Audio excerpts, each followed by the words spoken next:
안녕하십니까 여러분, 꽃보다 취업 강원 대표입니다. 오늘은 여러분들에게 반가운 소식, 특히 이제 금융권 준비하는 친구들에게 반가운 소식을 가지고 왔는데요. NH농협 채용 공고를 가지고 왔습니다. 사실 2025년이 굉장히 취업 시즌이 어려웠어요. 최근 들어서 역대급으로 정말 어려운 시즌이었던 걸로 저는 생각하는데, 이유가 뭐고 그리고 어떻게 대응해야 되는지는 제가 드리는 위에 영상 링크 보시면 명확하게 아실 수 있을 거고요. 여러분들이 상담에 오시면 직무 설정, 방향성 설정, 대체 내 스펙으로 어느 정도 기억할 수 있는지, 지금 내 자소서 상태가 얼마나 형편없는지, 이런 것들 제가 확실하게 해드리면서 제가 쓴 자소서 퀄리티도 보여드릴 수 있으니까 찾아오시면 좋을 것 같고요. 여러분들의 구독과 좋아요가 저한테 큰 힘이 되니까 구독, 좋아요 꼭 부탁드리겠습니다. 자, NH농협은행 어떤 기업일까요? NH농협은행은 NH농협 금융지주의 계열사겠죠, 당연히. 그리고 아무래도 이 특성상 대한민국 농업계 특수은행으로 이제 금융 업무를 맡고 있기는 합니다. 그리고 2012년에 농협중앙회의 신용사업이 NH금융지주로 분리되면서 자회사로 출범하였습니다. 저희 학생들도 계속 합격했던 기업이고요. 자, 이번에 직무가 이제 금융하고 IT 디지털, 요즘 이제 은행들 다 이렇게 뽑잖아요.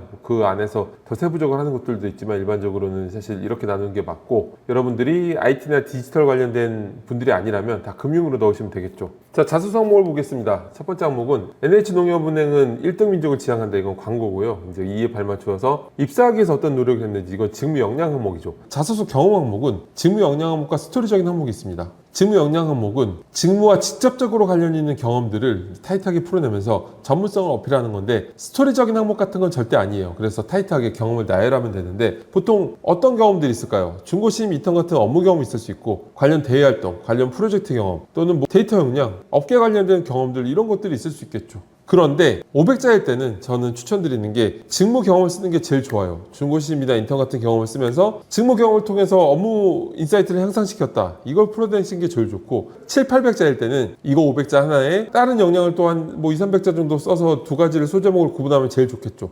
그런데 스토리적인 항목 같은 경우에는 일반적으로 인재상 항목이라고 하는 건데, 이건 구조가 명확해요. 내가 어떤 사람인지를 보여줘야 되는 거니까 나의 어떤 역량을 하나씩 어필하면 되는 거죠. 열정을 발휘했던 경우에는 열정을 쓰시면 되고, 커뮤니케이션 역량을 어필해야 되는 경우에는 커뮤니케이션 역량이 나오면 되는 거예요. 그런데 이 스토리텔링 항목은 구조가 있습니다. 바로 상황을 제시하고, 그 다음에 문제점이 명확해야 이 문제를 해결해 나가는 과정에서 이 사람이 어떻게 나갈까라는 궁금증에 보게 되겠죠. 모든 스토리텔링은 문제가 명확해야 뒤를 볼 만한 어떤 흡입력이 생긴 거예요. 그 다음에 중간 이상의 분량을 여러분들이 이 문제를 어떻게 해결했는지 이걸 타이트하게 풀어내시면 되는데, 이 두 가지의 구체적인 군법은 제가 위에 드리는 영상 링크 보시면 명확하게 이해하실 것 같습니다. 자, 첫 번째 항목은 직무 역량 항목이니까, 여러분들이 가능한 한 은행이나 아니면 금융기관에서 일했던 인사이트나 그런 걸 보여줘도 좋고요. 직접적인 경험들을 써 내려가면서, 그런 게 없다면은 아무래도 같은 업계가 아니더라도, 금융권이 아니더라도 내가 어쨌든 고객을 상대하고 이제 영업을 했던 거를 풀어내도 괜찮을 것 같습니다. 자, 2번, 3번은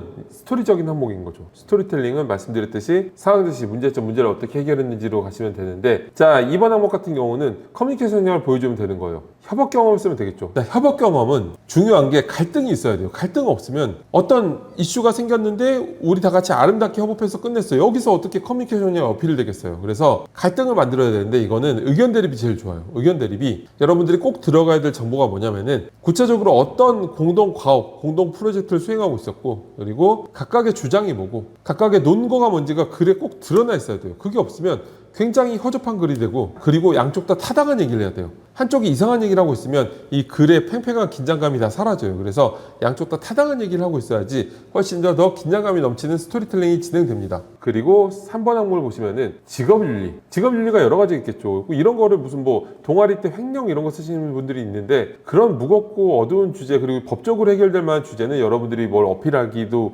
애매하고 자소서의 전체적인 톤의 매너에도 안 맞기 때문에, 일단은 그거보다는 직업윤리가 뭐가 있어요. 책임감이나 주인의식, 뭐 소명의식, 이런 게 있겠죠. 제 생각에는 그런 부분이나 아니면 신뢰성, 고객과의 신뢰성, 이런 것들을 하시는 게 좋을 것 같고, 그런 어떤 소재를 하나 잡고서 스토리텔링을 하시면 좋을 것 같습니다. 4번, 급변하는 디지털 환경에 대응하기 위해서 끊임없이 변화하고 성장하는 자세가 필요하죠. 디지털 역량을 작성하라고 되어 있는데, 사실 이건 여러분들이 일단 디지털 관련된 직접적인 경험들을 풀어내는 거거든요. 디지털 역량을 쌓기 위해서 어떤 교육을 듣고 어떤 업무를 수행했고 어떤 뭐 자격증을 따고 이런 걸 풀어내는 건데, 그게 없는 분들은 굉장히 난감하겠죠. 그게 없다고 비워두면 안 되니까 뭔가 그래도 분석하고 정리하고 그런 어떤 체계적인 그런 걸 한 것들을 스토리텔링으로 적어내는 게 차선책으로 어떨까 싶긴 합니다. 비워놓을 수는 없잖아요. 그리고 이제 5번은 자기소개서 내용 외에 추가적으로 본인 소개할 내용인데 이런 것들은 딱 하나 떨어져 있으니까 아무래도 총론적인 얘기를 풀어내는 게 좋겠죠. 뭐 입사업 포부를 풀어내도 되고 아니면 성장 과정을 풀어내도 되고 여러분들이 이 전체 결에 맞을 만한 이야기를 하나 정도 넣으시면 좋을 것 같습니다. 자, 여러분 오늘 NH 농협은행 채용 공고를 같이 봤는데 여러분들이 이렇게 좋은 기회를 놓치지 않고 꼭 입사할 수 있게끔 이어나갔으면 좋겠습니다. 감사합니다.